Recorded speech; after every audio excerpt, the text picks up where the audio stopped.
Polytechnic classes Mysore भी लेके आई हूँ फिजिक्स सेकंड सेमेस्टर की फिजिक्स सेकंड की क्लास। तो आज हमारा चैप्टर है लेसन नंबर 2 मतलब तरंग प्रकाशिकी। और मैंने इस चैप्टर को पूरा ही एक ही वीडियो में कवर किया है और मोस्टली ज़्यादा से ज़्यादा एग्ज़ाम के पॉइंट ऑफ व्यू से सारे ही मोस्ट इम्पॉर्टेंट क्वेश्चन रखे हैं, ठीक है, जो आने वाले एग्ज़ाम के लिए बहुत ही ज़्यादा आपके लिए हेल्पफुल होंगे। तो चलिए चलते हैं लेसन नंबर 2 पे, ठीक है। पहला क्वेश्चन है परावर्तन किसे कहते हैं, ठीक है। परावर्तन, जब प्रकाश किसी चिकने व चमकदार तल पर टकराकर वापस उससे टकराता है तो उसका अधिकांश भाग तल से टकराकर वापस लौट आता है। तो इस प्रक्रिया को हम बोलते हैं प्रकाश का परावर्तन। मतलब कि कोई भी प्रकाश है किसी चिकने तल पर टकराती है तो वो क्या होती है, टकराकर वापस लौट आती है। तो जब ये टकराकर वापस जब लौट आती है तो वो आपका कहलाता है प्रकाश का परावर्तन, ठीक है। सेकंड क्वेश्चन है अपवर्तन किसे कहते हैं, ठीक है। प्रकाश के एक माध्यम से दूसरे माध्यम में प्रवेश करने पर प्रकाश के मार्ग में परिवर्तन को क्या कहते हैं, प्रकाश का अपवर्तन। मतलब कि कोई भी प्रकाश किरण है एक माध्यम से दूसरे माध्यम में जब प्रवेश कर जाती है तो वो अपवर्तन कहलाती है, और जब टकराकर वापस उसी पहले माध्यम में लौट आती है वो आपका अपवर्तन कहलाता है, ठीक है। नेक्स्ट क्वेश्चन है अवशोषण किसे कहते हैं, ठीक है। प्रकाश का कुछ अंश तल द्वारा अवशोषित कर लिया जाता है, ठीक है। मतलब कि जिस तल पर वो टकराता है उस पर कुछ अवशोषित कर लिया जाता है तो जिससे प्रकाश का अवशोषण कहते हैं, ठीक है। ऐसा अपारदर्शी माध्यम में ही होता है। मतलब जब कोई किरण क्या हो जाती है, आर पार चली जा सकती है, मतलब ऐसा कोई माध्यम जो आर पार मतलब पारदर्शी हो उसी में ही अवशोषित होती है प्रकाश, ठीक है। तो उसे हम कहते हैं अवशोषण, ठीक है। नेक्स्ट क्वेश्चन है लेंस को द्रव में डुबोने पर उस लेंस पर क्या प्रभाव पड़ता है, ठीक है।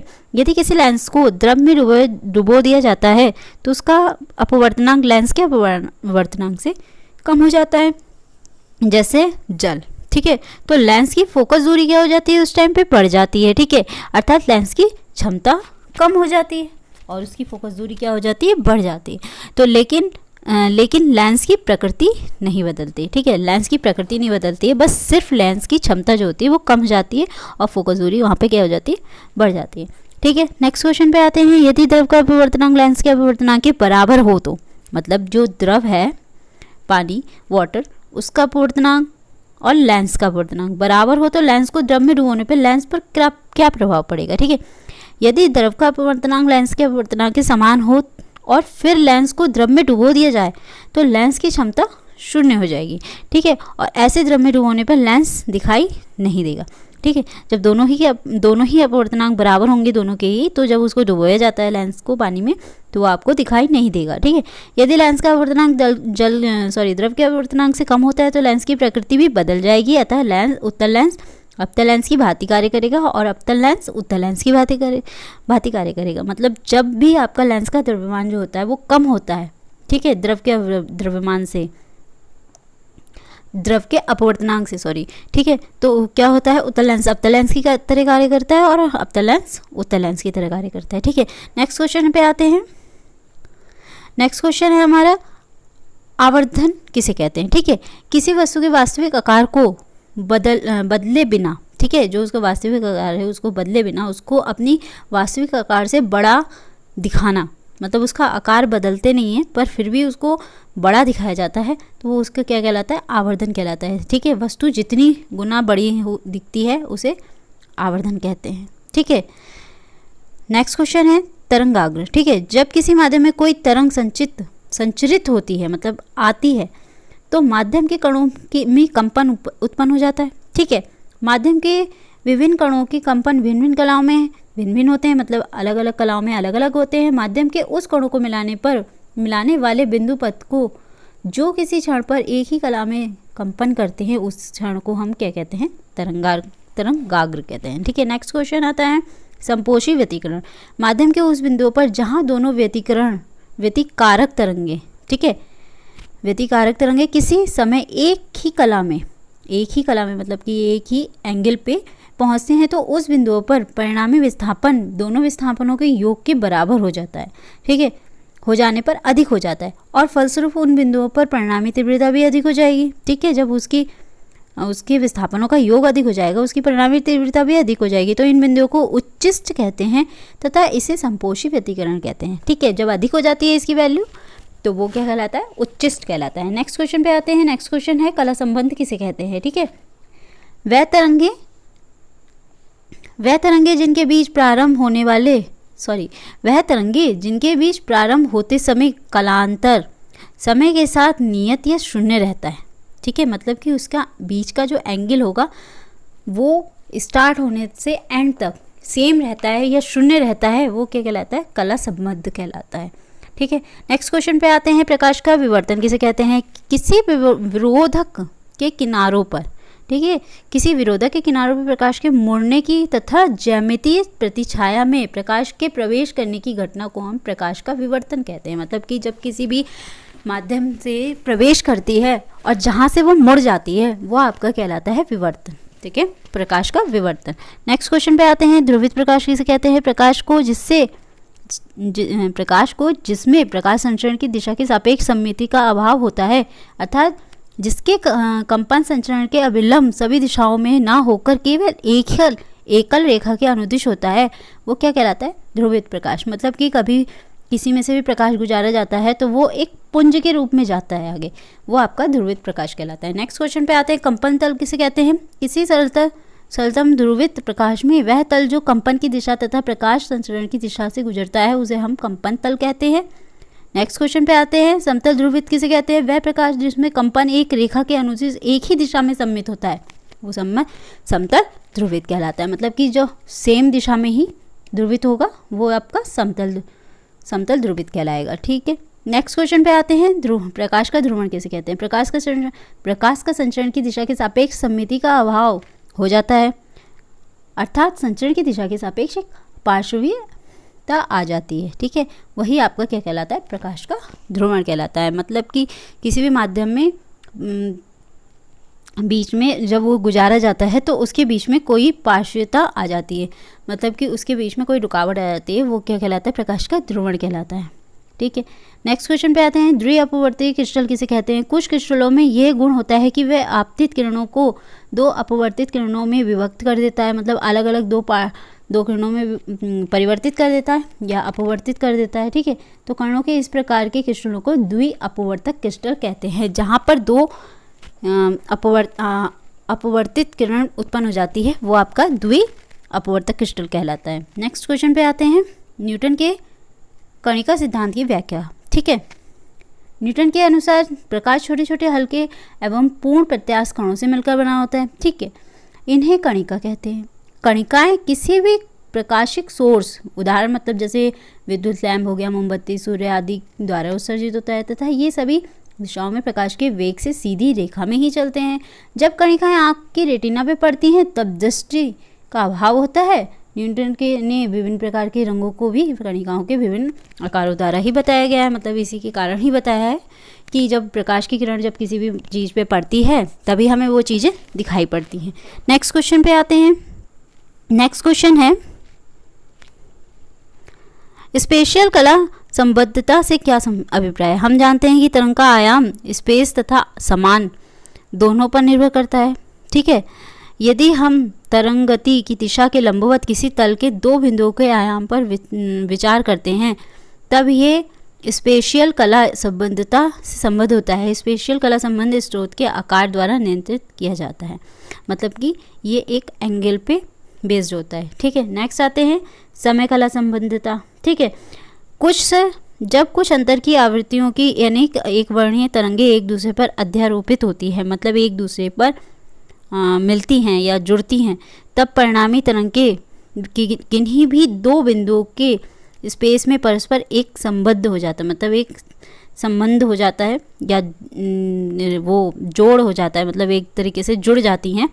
इन पारस्परिक संबंधों का अध्ययन समय कला संबद्धता के अंतर्गत होता है। इस प्रकार की कला संबद्धता को तरंग की एक वर्णीयता द्वारा नियंत्रित किया जाता है। मतलब जब दो प्रकाश किरणें एक जगह मिल जाती हैं तो वो एक वर्णीयता हो जाती है, मतलब कि एक प्रकाश के रूप में वो चलने लगती हैं। तो ठीक है, उसको हम कहते हैं एक वर्णीयता। ठीक, नेक्स्ट क्वेश्चन पे आते हैं। विवर्तन के विभिन्न प्रकार बताइए। ठीक है, विवर्तन के जो होते हैं 2 प्रकार होते हैं। पहला है फ्रॉनहोफर विवर्तन और फ्रेस्नेल विवर्तन। पहला है, यह विवर्तन उस अवस्था में होता है जब प्रकाश स्रोत तथा स्क्रीन स्लिट से अनंत दूरी पर होता है, और ये इस विवर्तन में स्लिट पर आपतित तथा स्लिट से निकलने वाली तरंगाग्र समतल होती है, मतलब कि एक तल पे ही बनती है, इसलिए उसे समतल बोलते हैं। और इसके बाद आता है फ्रेंजनेल विवर्तन। यह विवर्तन उस अवस्था में होता है जब प्रकाश स्रोत पतली स्लिट से एक निश्चित दूरी तक होता है। ये यहाँ पर अनंत दूरी तक होता है, यहाँ पर ये होता है निश्चित दूरी तक। तो स्क्रीन भी स्लिट से एक निश्चित दूरी तक पर होगा। ठीक, इसमें तो एक अनंत तक था, तो ये अनंत पे भी रखा जा सकता है। यहाँ पर कुछ निश्चित दूरी है, तो ये निश्चित दूरी पर ही रखा जाएगा स्लेट भी, क्योंकि प्रकाश स्रोत स्लेट के पास होता है, अतः तरंगाग्र की प्रकृति गोलाकार तथा या बेलनाकार भी हो सकती। नेक्स्ट क्वेश्चन आता है व्यतिकरण की घटना, मतलब व्यतिकरण में क्या क्या कौन सी घटना हो सकती है। ये कुछ ऑप्शन है, इसमें से एक आंसर सही है कि केवल अनुप्रस्थ तरंगों में, सभी तरंगों में, केवल अनुदैर्ध्य तरंगों में। तो ये जो होती है वो सभी तरंगों में होती है। ठीक है, अप्रगामी तरंगों को छोड़ के। ठीक, तो इसमें क्या है, सभी तरंगों में, सॉरी तीनों ही तरंगों में होती है, अनुप्रस्थ तरंगों में, अनुदैर्ध्य तरंगों में और अप्रगामी तरंगों में। ठीक, तीनों ही तरंगों में ये व्यतिकरण होता है। नेक्स्ट क्वेश्चन पे आते हैं। नेक्स्ट क्वेश्चन भी इसी तरीके का है। समान आयाम तथा समान तरंग तैरे की 2 तरंगें विभिन्न कलाओं में अध्यारोपित होती हैं, मतलब अलग अलग एंगल बनाती हैं। परिणामी तरंग का आयाम अधिकतम होगा तब उनके बीच कला कैसा होगा, 0 हो जाएगा। अभी पीछे भी क्वेश्चन में बताया गया था ये वाला। ठीक, नेक्स्ट क्वेश्चन आते हैं। नेक्स्ट क्वेश्चन है हमारा तरंग कण द्रव्य सिद्धांत पर अपने विचार व्यक्त कीजिए। ठीक है, तरंग कण द्रव्य सिद्धांत। ठीक, कुछ प्रकरण में प्रकाश एक कण की तरह व्यवहार करता है तथा कुछ में प्रकाश तरंग की तरह व्यवहार करता है। व्यतिकरण, विवर्तन, ध्रुवण आदि प्रकाश की तरंग प्रकृति के उदाहरण हैं। ये तीनों ही प्रकृति के उदाहरण हैं, अर्थात हम इसकी तुलना प्रकाश की तरंग के नियम से कर सकते हैं। ठीक, इसमें कहा है कि दूसरी तरफ फोटो विद्युत प्रभाव, कॉम्पटन प्रभाव, रमन प्रभाव की घटनाएं सिद्ध होती हैं इसके द्वारा। ठीक है, प्रकाश कण बनाते हैं, ये भी प्रकाश कण बनाते हैं। इसे क्वांटम सिद्धांत या फोटोन सिद्धांत से समझा जा सकता है। ठीक, सन 1926 में डी ब्रॉगली ने यह तर्क प्रस्तुत किया कि कणों को तरंगों के तुल्य समझा जा सकता है। ठीक है, उनमें क्वांटम तरंग सिद्धांत को परस्पर संबंधित करके एक सिद्धांत प्रतिपादित किया है जिसे तरंग कण द्रव्य सिद्धांत कहते हैं। यह सिद्धांत सिद्ध करता है कि प्रकाश द्वैत प्रकृति रखता है, अर्थात कण प्रकृति तथा तरंग प्रकृति दोनों प्रकार के गुण रखता है, मतलब कि 2 प्रकार की प्रकृति के गुण रखता है, इसलिए हम इसे क्या कहते हैं, द्वैव, मतलब द्वि भी बोल सकते हैं या द्वैव भी बोल सकते हैं। ठीक है, इसके अनुसार हम क्या कह सकते हैं, लैम्डा इक्वल्स टू क्या हो जाएगा, h/ρ। ठीक है, तो हमें पता है कि लैम्डा इक्वल्स टू h/ρ बराबर होता है mv, तो हम यहाँ पर इसकी वैल्यू mv रख देंगे। लैम्डा यहाँ पर है, लैम्डा यहाँ पर तरंग दैर्घ्य है, और m जो है कण का द्रव्यमान, और v कण का वेग, और h जो होता है वो प्लांक नियतांक होता है। नेक्स्ट क्वेश्चन पे आते हैं। प्रकाश की तरंग एवं कण की भांति दोहरे व्यवहार को स्पष्ट कीजिए। मतलब कि प्रकाश जो है वो तरंग और कण के जो, मतलब इन दोनों प्रकार के तरंगों को, मतलब दो प्रकृति होती है इसकी व्याख्या करनी है। ठीक है, कह रहा है कि अति सूक्ष्म कण गति अवस्था में होते हैं। जो छोटे छोटे कण होते हैं वो गति अवस्था में होते हैं, मतलब मूव करते रहते हैं, तो उसमें तरंग गति होती है। इसी प्रकार यदि तरंग गति को समझें तो कण की गति द्वारा ही होती है, मतलब उसकी गति जो होती है वो कण गति के द्वारा ही होती है। यही तरंग और कण द्वैत लक्षण को प्रकट करता है, मतलब 2 अलग अलग लक्षण को प्रकट करता है। इसी द्वैत लक्षण से प्रकाश के द्वैत प्रभाव को समझा जा सकता है, मतलब जो इसकी 2 प्रकृति है इसको हम समझ सकते हैं, अर्थात प्रकाश फोटोन में इसकी तरंग गति को समझा जा सकता है। प्रकाश के संबंध में हम जानते हैं कि प्रकाश व्यतिकरण, विवर्तन, ध्रुवण की व्याख्या कर सकता है। व्याख्या प्रकाश के तरंग सिद्धांत के द्वारा ही की जा सकती है। तो इसी प्रकार प्रकाश के वैद्युत चुंबकीय प्रभाव या कॉम्पटन प्रभाव की व्याख्या भी हम प्रकाश की कण प्रकृति पर ही कर सकते हैं। इससे ये निष्कर्ष निकलता है कि प्रकाश तरंग तथा कण दोनों ही प्रकार की प्रकृति पर निर्भर करता है या दोनों ही प्रकार की प्रकृति रखता है। तो अर्थात प्रकाश की दोहरी प्रकृति होती है। ठीक है, नेक्स्ट क्वेश्चन पे आते हैं। ये इसका फॉर्मूला है प्रकाश की प्रकृति का। फोटोन ऊर्जा जो होती है वो E बराबर एच न्यू होता है। ठीक है, या एच ये वैसे न्यू है। ठीक है, और हमें पता है न्यू बराबर होता है लैम्डा अपॉन सी अपॉन लैम्डा। तो हम यहाँ पर न्यू की वैल्यू रख देते हैं तो ये हो जाता है एस सी अपॉन लैम्डा। और हमें पता है वी व लैम्डा प्रकाश की आवृत्ति तथा तरंग दैर्घ्य है, मतलब ये आपकी आवृत्ति हो जाएगी, ये आपकी तरंग दैर्घ्य हो जाएगी। प्रकाश सी जो होता है प्रकाश की चाल होती है और एच आपका प्लैंक नियतांक होता है, ये आपको पता ही है। नेक्स्ट क्वेश्चन पे आते हैं। ध्रुवित प्रकाश से आप क्या समझते हैं? आप किस प्रकार जांच करेंगे कि दिया हुआ प्रकाश ध्रुवित है? ठीक, तो कह रहा है कि ध्रुवित प्रकाश, समतल ध्रुवित प्रकाश वह प्रकाश होता है जिसमें प्रकाश वेक्टर प्रकाश संचरण की दिशा के लंबवत तल में एक निश्चित दिशा के अनुदिश कंपन करता है, मतलब कि वो लंबवत कंपन करता है। ठीक, तो इस प्रकार के प्रकाश को इसमें प्रकाश संचरण की दिशा के सापेक्ष सममिति का अभाव होता है, अर्थात इसके कंपन संचरण के अभिलंब सभी दिशाओं में ना होकर केवल एक ही रेखा के अनुदिश होते हैं। ठीक, तो इसे हम क्या कहते हैं? ध्रुवित प्रकाश कहते हैं। मतलब एक ही रेखा में चलते रहेंगे, चाहे वो कंपन कितना भी आगे पीछे करने पर चलेंगे, वो एक ही दिशा में या एक ही रेखा पर। यदि दिए गए प्रकाश में विद्युत क्षेत्र के कंपन संचरण के लंबवत सभी दिशाओं में समान रूप से वितरित होता है तो यह प्रकाश अध्रुवी प्रकाश कहलाता है। कह रहा है कि ये लंबवत सभी दिशाओं में होने लगेगा तो यह अध्रुवित प्रकाश होगा, और एक दिशा में होगा तो वो ध्रुवित प्रकाश होगा। यदि दिए गए प्रकाश में विद्युत क्षेत्र के कंपन केवल एक ही दिशा में होते हैं, अन्य सभी दिशाओं के कंपन शून्य होते हैं, तो ऐसे प्रकाश को ध्रुवित प्रकाश कहा जाता है। नेक्स्ट क्वेश्चन पे आते हैं।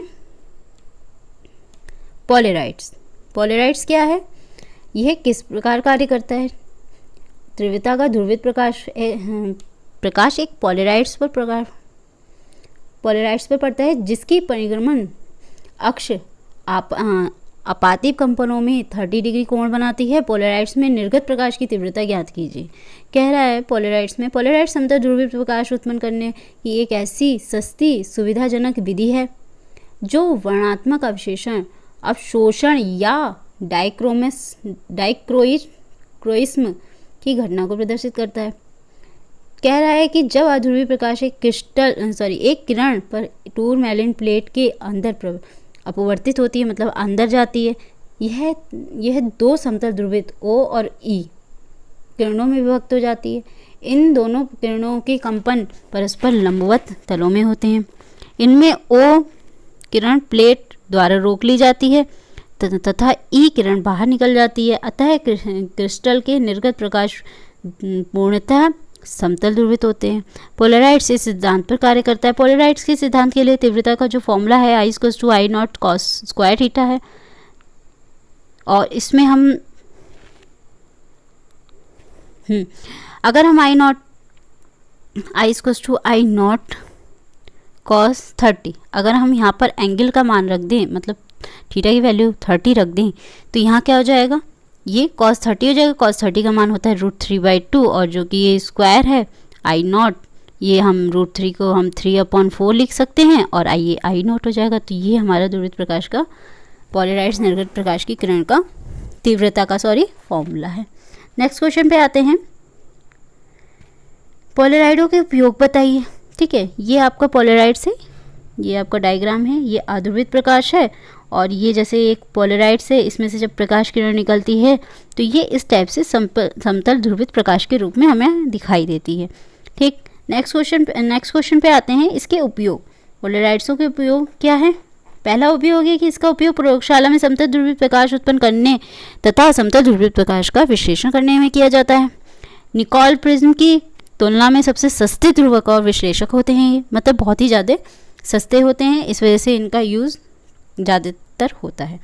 नेक्स्ट पॉइंट है इसका, इसका उपयोग चमकीली सतहों जैसे पॉलिश की गई वस्तुओं आदि पर से परावर्तित प्रकाश के उत्पन्न चकाचौंध को रोकने के लिए चश्मों में किया जाता है। ठीक, क्योंकि चमकदार सतहों पर परावर्तित प्रकाश आंशिक रूप से समतल ध्रुवित होते हैं, जिनमें कंपन क्षैतिज तल में होता है।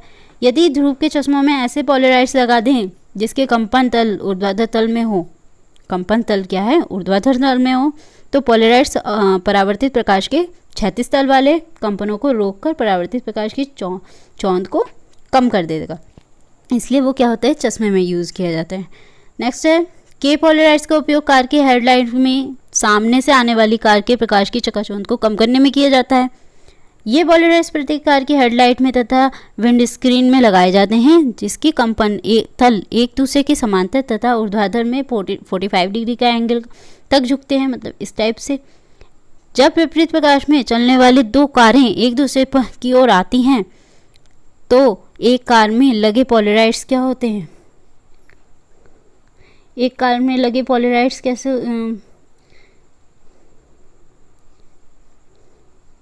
एक कार में लगे पॉलराइड्स का उपयोग कैसे करते हैं, ये हमें चकाचौंध से इसको रोक देते हैं। यहाँ पे थोड़े से लाइन रह गया है, ठीक है, ये आने वाली चकाचौंध को रोक देता है, जिससे कि हमें आँखों में चमक नहीं पड़ती और हम इजीली कार को मतलब कार चला पाते हैं। नेक्स्ट क्वेश्चन पे आते हैं। अध्रुवित प्रकाश तथा समतल ध्रुवित प्रकाश में क्या अंतर है? ठीक है, यह है हमारा अध्रुवित प्रकाश। अध्रुवित प्रकाश के एक तारे द्वारा प्रदर्शित किया जाता है, क्योंकि इनमें वैद्युत सदिश की कंपन, मतलब सदिश राशि है, सदिश है तो मतलब एक डायरेक्शन को ही प्रेजेंट करेगी। तो तरंग संचरण की दिशा के लंबवत तल में साधारण दिशा में होता है, ठीक है, इस टाइप से बिल्कुल सीधे। ठीक है, नेक्स्ट आता है, सेकंड पॉइंट है समतल ध्रुवित प्रकाश। ये अध्रुवित प्रकाश था, ये आपका समतल ध्रुवित प्रकाश है। समतल ध्रुवित प्रकाश में कंपन एक सीधी रेखा के अनुदिश होता है। यदि कंपन कागज के तल के समांतर है तो उन्हें तीरों द्वारा प्रदर्शित किया जाता है, ठीक है, ये तीरे हैं। यदि कंपन कागज तल के लंबवत एक सीधी रेखा में है तो उन्हें हम डॉट डॉट द्वारा प्रदर्शित करते हैं। ठीक, नेक्स्ट क्वेश्चन पे आते हैं। कंपन तल तथा ध्रुवण तल किसे कहते हैं? समतल ध्रुवित प्रकाश में उस तल को जिसमें वैद्युत सदिशों की कंपन तथा तरंग प्रकाश तरंग संचरण लिखा है, प्रकाश तरंग संचरण की दिशा दोनों ही स्थिति हो, कंपन के तल कहते हैं। ठीक है, क्या कहते हैं हम उसे? कंपन तल कहते हैं। कंपन तल के लंबवत उस तल को जिसमें प्रकाश की संचरण की दिशा स्थित हो तथा वैद्युत सदिश के घटक शून्य हो, मतलब जो संचरण की दिशा जो होगी वो स्थित हो, मतलब बदलती नहीं हो, बार बार एक ही जगह पे स्थिर रहती है, और वैद्युत दिशा वहाँ क्या हो जाती है? शून्य हो जाती है, तो ध्रुवण तल कहलाता है वो। उपरोक्त स्पष्ट है कि ध्रुवण तल तथा कंपन एक दूसरे के लंबवत होते हैं। ठीक है, ये ध्रुवण तल है और ये कंपन, ठीक है, तो ये क्या होते हैं? एक दूसरे से के लंबवत होते हैं। तो तल ये आपका ये रहा, ये दो कंपन तल हैं तथा ध्रुवण तल को निरूपित करते हैं। ये आपको क्या है? ये ध्रुवण तल को निरूपित कर रहा है ये चीज़। ठीक है, नेक्स्ट क्वेश्चन पे आते हैं। ध्रुवित प्रकाश क्या है? यह निम्न प्रकाश द्वारा कैसे उत्पादित किया जाता है? मतलब पहला है आपका अपवर्तन और दूसरा है द्वि अपवर्तन। ठीक है, ध्रुवित प्रकाश वह प्रकाश जिसमें प्रकाश वेक्टर प्रकाश संचरण की दिशा के लंबवत तल में एक निश्चित दिशा के अनुदिश कंपन करता है, ध्रुवित प्रकाश कहलाता है। पहला पॉइंट आपका भी बताया, पहला है अपवर्तन या बोल सकते हैं परावर्तन द्वारा ध्रुवित प्रकाश। ठीक है, यह विधि आसान विधि होती है जब अध्रुवीय प्रकाश किरणें वायु के सघन माध्यम जैसे YY' पर मुड़ जाती है तो परावर्तन कहलाता है। मतलब जब ये YY' में मुड़ेगी तो ये आपकी क्या कहलाएगी? परावर्तन कहलाएगी। यह विधि अनपोलराइज्ड लाइट में प्रकाश का अधिकतम भार परिवर्तित हो जाता है, लेकिन इसका कुछ छोटा भाग अधिकांश रूप से पारदर्शी सघन माध्यम में परावर्तित होकर समतल ध्रुवित हो जाता है। मतलब कि क्या होता है? आंशिक पार इसका ध्रुवित हो जाता है।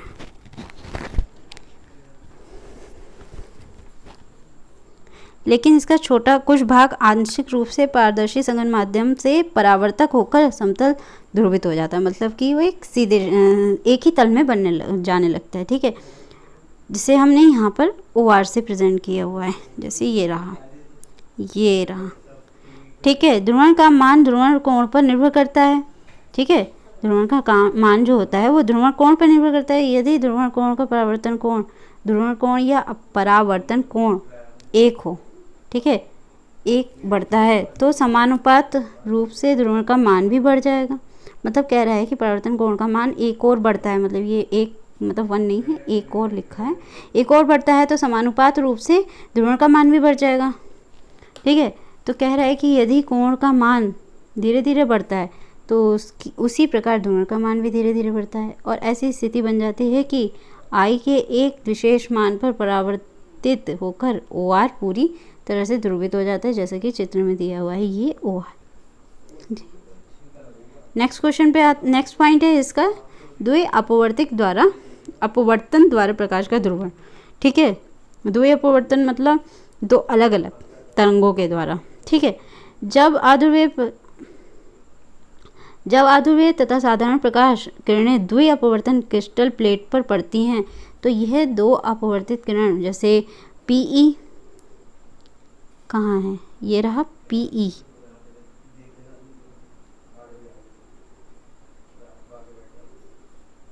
PE, और PO, ठीक है, में विभक्त हो जाती है, मतलब यहाँ से दो पार्ट्स में डिवाइड हो जाती है। तो इस प्रकार की परावर्तन किरणें परावर्तन के नियम का पालन करती हैं, जिसे हम साधारण किरण PE कहते हैं, और जो परावर्तन के नियम का पालन नहीं करती है वो असाधारण किरण PO कहलाती है, मतलब कि ये इधर की साइड मुड़ के निकल जाती है।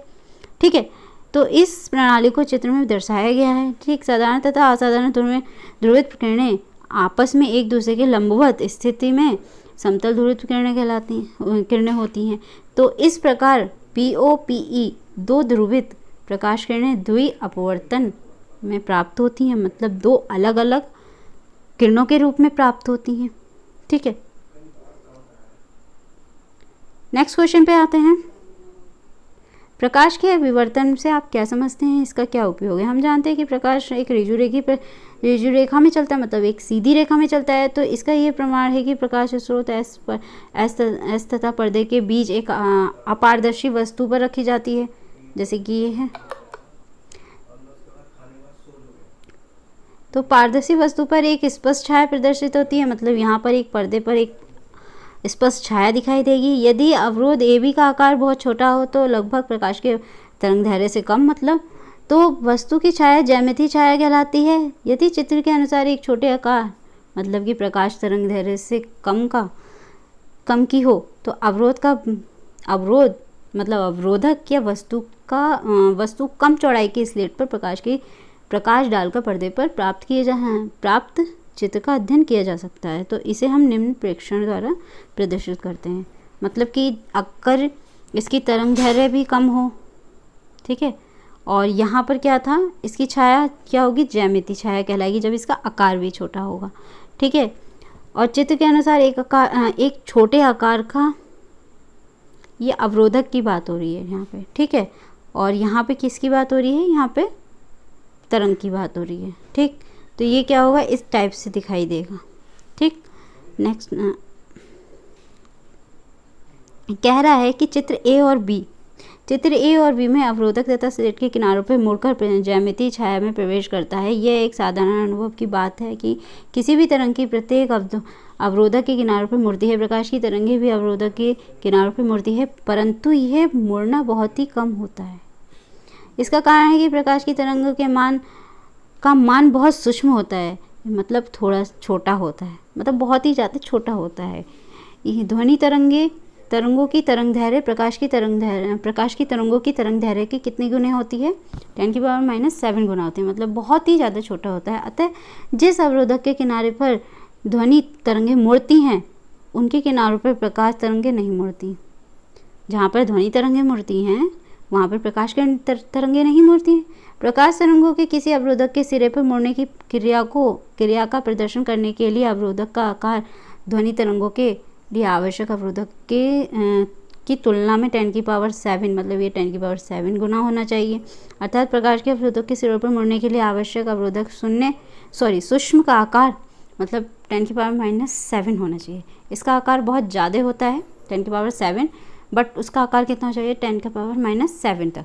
ठीक है, बहुत सूक्ष्म होना चाहिए जिसके कारण वो मुड़ नहीं पाता है। ठीक है, नेक्स्ट कह रहा है कि इटली के भौतिकी वैज्ञानिक ग्रिमाल्डी ने अवरोधक के सिरों पर प्रकाश के मुड़ने की घटना का प्रायोगिक प्रदर्शन किया। उन्होंने यह पता लगाया कि एक सूक्ष्म आकार के प्रकाश स्रोत से जब प्रकाश एक अवरोधक पर डाला जाता है, किसी भी अवरोधक पर डाला जाता है, तो क्या क्या होता है। पहला है पॉइंट, अवरोधक की प्रतिछाया का आकार ज्यामितीय रचना से प्राप्त छाया के आकार से बड़ा होता है। मतलब कि जो दिख रहा है आकार उससे आपका बड़ा ही दिखाया जाएगा, अर्थात ज्यामितीय प्रतिछाया में प्रकाश प्रवेश कर जाता है। नेक्स्ट है, प्रतिछाया सीमाओं में बंधी तथा तीव्र नहीं होती है, अपितु छाया से बाहर रंगीन प्रिज्म होता है। छाया से बाहर दूर जाने पर प्रिज्म निकट होती है तथा अंत में हमें एक समान तीव्रता प्रदान करती है, मतलब आपको एक स्क्रीन के रूप में दिखाई देने लगती है। कह रहा है कि उपयुक्त दोनों प्रयोगों से स्पष्ट है कि छाया किसी अवरोधक के सिरों पर मुड़ता है। ठीक है, किसी अवरोधक के किनारों पर प्रकाश के मुड़ने तथा ज्यामितीय प्रतिछाया में प्रकाश के प्रवेश करने की घटना को प्रकाश का विवर्तन कहते हैं। किसी द्वारक पर प्रकाश के विवर्तन के कारण ही इसी प्रकार के निरीक्षण प्राप्त किए जाते हैं। किसके द्वारा ही? प्रकाश के विवर्तन के कारण के द्वारा ही। नेक्स्ट क्वेश्चन पे आते हैं। उस प्रतिबंधों का उल्लेख कीजिए कि जिनके अंतर्गत दो तरंगों का अध्यारोपण किया जाता है। पहला है विभेदन, दूसरा है अप्रगामी तरंगें उत्पन्न होती हैं। और प्रगामी तरंगों के किस प्रकार अप्रगामी तरंगें उत्पन्न होती हैं, मतलब प्रगामी तरंगों से किस प्रकार अप्रगामी तरंगें भिन्न होती हैं। ठीक है, कह रहा है कि विस्पंद के प्रतिबंध, विस्पंद के क्या क्या प्रतिबंध होते हैं। पहला प्रतिबंध दिया है, दोनों तरंगों के आयाम तथा आवृत्ति एक समान होनी चाहिए। दोनों तरंगों की दिशा तथा समान वेग के साथ साथ एक ही माध्यम में संचरित होनी चाहिए, मतलब उसका माध्यम एक ही होना चाहिए। दोनों तरंगों के अध्यारोपण के बाद एक उच्चतम तथा न्यूनतम तीव्रता की ध्वनि मिलकर एक विस्पंद पैदा करता है। एक न्यूनतम और एक उच्चतम जब मिलता है तो एक विस्पंद बनाता है। ठीक, तो कह रहा है कि अप्रगामी तरंगों के लिए प्रतिबंध, मतलब जो अप्रगामी तरंगें होती हैं वो किस प्रकार से के प्रतिबंध उत्पन्न करती है। पहला है, अप्रगामी तरंग बनाने वाली दोनों प्रगामी तरंगें सभी प्रकार के से एक जैसी होनी चाहिए, अर्थात उनके आयाम, तरंगदैर्घ्य तथा आवृत्ति क्या होनी चाहिए, समान होनी चाहिए, मतलब उसका आयाम और आवृत्ति, एम्पलीट्यूड एंड फ्रीक्वेंसी। सेकंड कह रहा है कि दोनों प्रगामी तरंगों को एक दूसरे से विपरीत दिशा में चलना चाहिए, मतलब अपोजिट डायरेक्शन में होने चाहिए। दोनों प्रगामी तरंगों के अध्यारोपण से प्राप्त नई अप्रगामी तरंग को किसी भी दिशा में आगे चलता हुआ प्रतीत नहीं होना चाहिए। मतलब कह रहा है कि दोनों तरंगों के अध्यारोपण से प्राप्त नई अप्रगामी तरंगें, मतलब जो इन दोनों तरंगों से मिलकर जो एक नई तरंगें बनती है वो क्या है, किसी भी दिशा में आगे चलता हुआ प्रतीत नहीं होना चाहिए। ठीक है, समान दिशा मतलब समान कला से ही चलना चाहिए। नेक्स्ट कह रहा है, नेक्स्ट क्वेश्चन है हमारा, प्रकाश का व्यतिकरण उत्पन्न करने के लिए आवश्यक प्रतिबंध लिखिए और यदि शून्य फ्रिंज की तीव्रता एक स्लिट को ढक दिया जाए। कह रहा है कि जब एक स्लिट को ढक दिया जाता है तो तीव्रता में क्या संबंध स्थापित होता है। ठीक है, यह संबंध स्थापित करो। पहला क्वेश्चन है कि प्रकाश का व्यतिकरण उत्पन्न करने के लिए आवश्यक कुछ शर्तें होती हैं, तो ये कुछ आवश्यक शर्तें हैं। पहला है, प्रकाश के दोनों स्रोत कला संबंध होने चाहिए। ठीक है, प्रकाश के दोनों स्रोत तथा आवृत्ति, तरंगदैर्घ्य, आवर्तकाल तथा एक समान तरंग उत्सर्जित करने चाहिए। ठीक है, दोनों प्रकाश स्रोत के बीच अलगाव छोटा होना चाहिए, मतलब ज़्यादा दूर नहीं होने चाहिए, ज़्यादा अलग अलग नहीं होने चाहिए। दोनों प्रकाश के स्रोत के बीच की दूरी तथा पर्दे की दूरी छोटी होनी चाहिए। बैकग्राउंड काला होना चाहिए। व्यतिकरण तरंगों का आयाम लगभग बराबर होना चाहिए, जो भी व्यतिकरण होता है। स्रोत बहुत पतले होने चाहिए। स्रोत मोनोक्रोमेटिक होने चाहिए। स्रोत कुंजित होने चाहिए, अर्थात बहुत छोटे छोटे होने चाहिए। नेक्स्ट क्वेश्चन पे आते हैं। नेक्स्ट क्वेश्चन है हमारा, एक पतली स्लेट से फ्रॉनहोफर विवर्तन की व्याख्या कीजिए तथा विवर्तन में प्रकाश की तीव्रता वितरण कीजिए। ठीक है, इसमें एक बिंदु दिया हुआ है, बिंदु स्रोत S है। ऐसे चलने पर एक वर्णी प्रकाश को एक उत्तल लेंस L1 और L1 द्वारा समांतर किरणावली के रूप में परिवर्तित किया जाता है, L1 के तथा किया जाता है, जिससे लेंस से निकलने वाला तरंगाग्र क्या होता है, W1 और W2 हो जाता है। और यहाँ से निकलने वाला क्या हो जाता है, W1 और W2 हो जाता है। तरंगाग्र मतलब दोनों ही तरंगाग्र है। कह रहा है कि ए भी एक संकीर्ण लंबी रेखा छिद्र की कागज के तल पर काट है, ये सीधी वाली। तो रेखा छिद्र की चौड़ाई कितनी है, ए भी है और इसके कोने के तरंगाग्र की वैल्यू कोने का जो तरंगाग्र है वो क्या है, W2 और W2 मतलब ये वाला देखिए, ये वाला ये मतलब कि लंबवत है उसके ए बी लाइन के। कहाँ गई ए बी लाइन, ये वाली लाइन की, क्योंकि रेखा क्षेत्र एक द्वारक की तरह व्यवहार करता है। जो ये रेखा क्षेत्र है वो एक द्वारक मतलब एक गेट की तरह व्यवहार करता है और उस पर एक समतल तरंगाग्र विलंबित आपतित होता है। अतः ये फ्रॉनहोफर विवर्तन की ही एक स्थिति है। मतलब विवर्तन मतलब एक प्रकाश किरण जब जाती है निकल के छोटी पुंज के रूप में, तो वहाँ पे व्यतिकरण और विवर्तन दोनों ही परिस्थिति उत्पन्न होती है। तो ये भी एक विवर्तन की तरह कार्य करता है। जब रेखा क्षेत्र पर समतल तरंगाग्र आपतित होता है, ये वाली तरंगाग्र आपतित होती है, तो रेखा क्षेत्र का प्रत्येक बिंदु प्रत्येक दिशा में द्वितीय तरंगिकाएं उत्सर्जित करता है। मतलब दो अलग अलग प्रकार की तरंगें उत्पन्न होती हैं। ये तरंगिकाएं XY पर आती हैं। ठीक है, प्रत्येक बिंदु पर अपने अपने आयाम उत्पन्न करती हैं और जिससे केंद्रीय दीप्त बैंड तथा उनके दोनों और एकांतर क्रम में अदीप्त और दीप्त दोनों ही प्रकार की तीव्रता उत्पन्न करता है, जिसके कारण ये क्या हो जाता है, दीप्त बैंड कहलाता है। जिसके कारण आपको कोई भी चीज़ जो होती है पर्दे पर दिखाई देने लगती है। कह रहा है कि गणितीय विधि द्वारा ये स्पष्ट सिद्ध किया जा सकता है कि विभिन्न प्रकार के निम्नलिखितों से स्लेट पर खींचे गए विलंब की दिशाएं जो होती हैं वो ये होती हैं, E sine theta = plus minus n lambda. E जो होता है स्लेट की चौड़ाई, एन जो होती है निम्नलिखित के क्रम और लैम्डा जो होता है प्रयुक्त प्रकाश की तरंगदैर्घ्य। फर्स्ट पॉइंट कह रहा है कि प्रथम निम्नलिखित की अभिलंब से दिशा जो होगी sine θ1 = plus minus lambda upon E होगी, और जो दूसरी उच्चिष्ट के लिए होगी वो हो जाएगा sine θ2 = plus minus 2 lambda upon E, क्योंकि सेकंड निम्नलिखित में जा रहा है। एक क्रम के दो निम्नलिखित हो गए।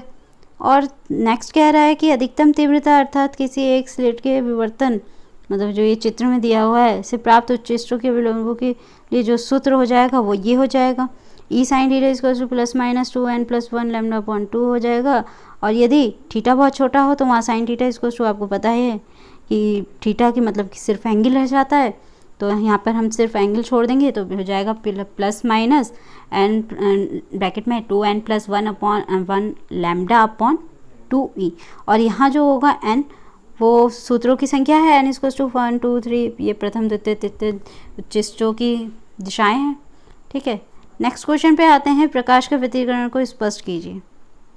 जो प्रकाश का व्यतिकरण है हाइजेंस के सिद्धांत के अनुसार प्रकाश का किसी भी माध्यम में संचरित तरंगों के रूप में होता है। ये तो सभी को पता है कि प्रकाश जो होती है एक तरंगों के रूप में चलती है। प्रकाश के स्रोत के तरंगों के रूप में चलना और यह ऊर्जा के समान रूप से चारों ओर माध्यम में फैलकर माध्यम के प्रत्येक बिंदु पर समान तीव्रता उत्पन्न करता है।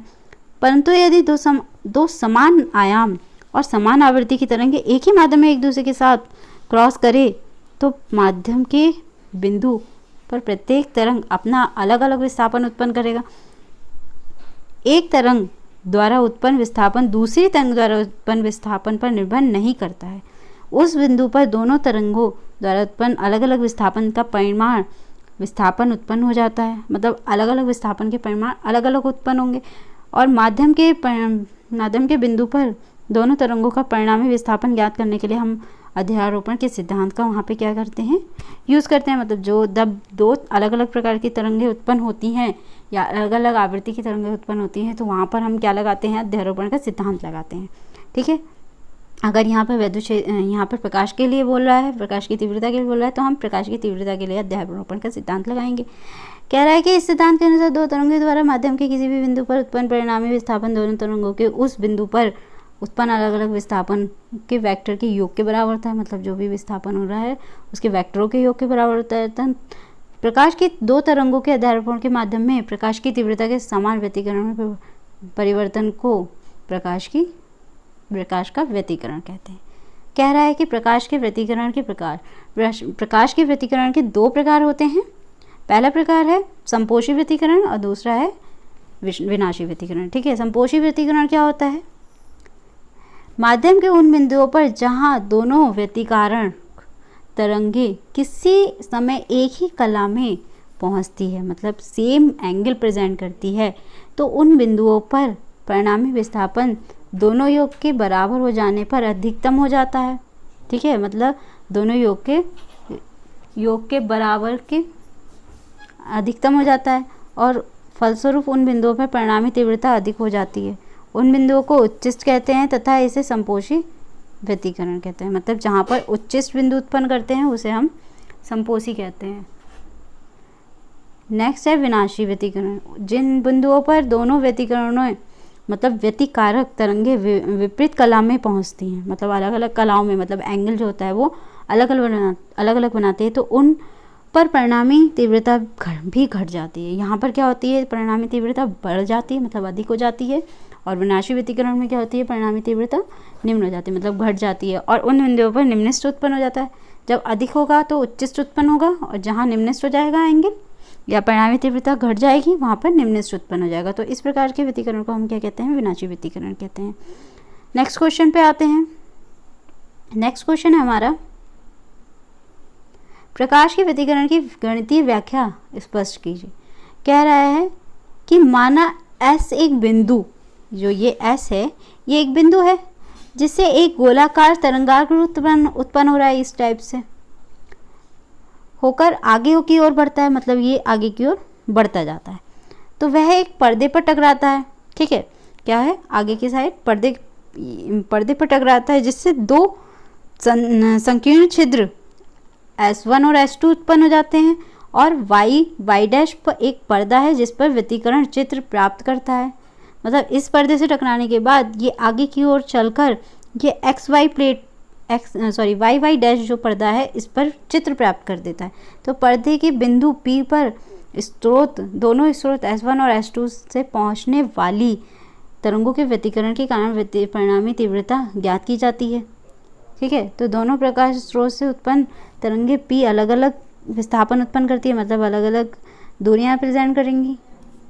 माना किसी भी समय दोनों प्रकाश तरंगों द्वारा पर्दे के किसी बिंदु P पर जो विस्थापन उत्पन्न हो रहा है y1 और y2 उत्पन्न हो रहा है।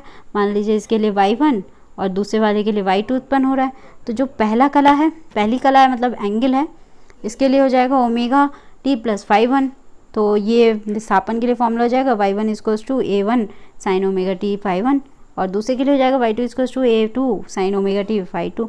और a1 a2 जो है वो आयाम है दोनों अलग अलग तरंगों का, और फ़ाई1 वो जो फ़ाई2 है ये दोनों के लिए कलाएं हैं, और t क्या है, इसमें समय है। ठीक है, अब कह रहा है कि P बिंदु तक पहुंचने पर कलाएं जो होंगी उत्पन्न हो जाएंगी। ठीक है, मतलब कलाएं जो होंगी इस P बिंदु पर उत्पन्न हो जाएंगी, और जो S1 और S2 स्रोत से निकलकर पर्दे के P बिंदु तक पहुंचती हैं। ठीक है, कहाँ से पहुंचती हैं ये, S1 और S2 से। तब कह रहा है कि एक ही कार पर जब दोनों तरंगे अलग अलग विस्थापनों से कार्य करती हैं तो बिंदु P पर जो होता है वो क्या हो जाएगा, एक परिणामी विस्थापन उत्पन्न हो जाएगा। ठीक है, जिसके कारण ये क्या हो जाएगी, एक किरण पुंज बना लेगा। ठीक है, जब ये जुड़ जाती हैं तो एक किरण पुंज बना लेता है, जिसके कारण यहाँ पे अध्यारोपण के सिद्धांत उत्पन्न हो जाएगा। y = y1 + y2, और y1 की वैल्यू और y2 की वैल्यू रख देंगे हम। यहाँ पर जब y1 की वैल्यू और y2 की वैल्यू रख देंगे तो यहाँ से हम क्या है, साइन a + b का फॉर्मूला खोलेंगे, साइन a + b का फॉर्मूला खोलेंगे। ठीक, sine a + cos b, sine A cos B plus cos A sine B. यहाँ पर भी यही फॉर्मूला यूज़ होगा, sine A cos B cos A sine B का, सेम एज इट इज़। अब यहाँ क्या है, इन दोनों में से हमें जो जो कॉमन आ रहा है वो कॉमन ले लेंगे और इसमें से फॉर्मूला क्या बन जाएगा आपका, y equals to R sine omega T plus phi, जिसके कारण यहाँ r जो है परिणामी आयाम हो जाएगा इन दोनों का, a1 और a2 का, और p जो होगा p, अतः p पर दोनों तरंगों के व्यतिकरण के कारण व्यतिकरण की तीव्रता परिणामी आयाम r या विस्थापन के वर्ग के अनुपाती हो जाता है, मतलब कि i equals to I R square हो जाएगा। और हमें पता है कि r का मान क्या है, r का मान है r मतलब r स्क्वायर हो जाएगा यहाँ से a1 square plus a2 square plus 2a1 a2 cos phi 1 minus phi 2, जिसके कारण i का फॉर्मूला रख लेंगे। रखने के बाद ये फॉर्मूला बना लेगा i equals to i1 plus i2 a2 equals to under root i1 into i2 cos phi 1 minus phi 2, जिसके कारण i1 जो है यहाँ पर क्या है a1 स्क्वायर है, i2 जो है वो a2 स्क्वायर है। कह रहा है कि बिंदु की तीव्रता i पर मान p पर पहुँचने वाली तरंगों के बीच जो कलांतर उत्पन्न हो रहा है वो डेल्टा फाई होगा, क्योंकि एक पर फाई 1 और दूसरे पे फाई 2 उत्पन्न हो रहा है, जिसके कारण ये इस पर निर्भर करेगा। ठीक है, ये कुछ क्वेश्चन थे सेकंड चैप्टर के, बहुत ही ज़्यादा मोस्ट इम्पॉर्टेंट पेपर में आने वाले पेपर के लिए। तो अगर आपने नए हैं तो चैनल को सब्सक्राइब कर लीजिएगा और वीडियो को लाइक कर दीजिएगा। Thank you.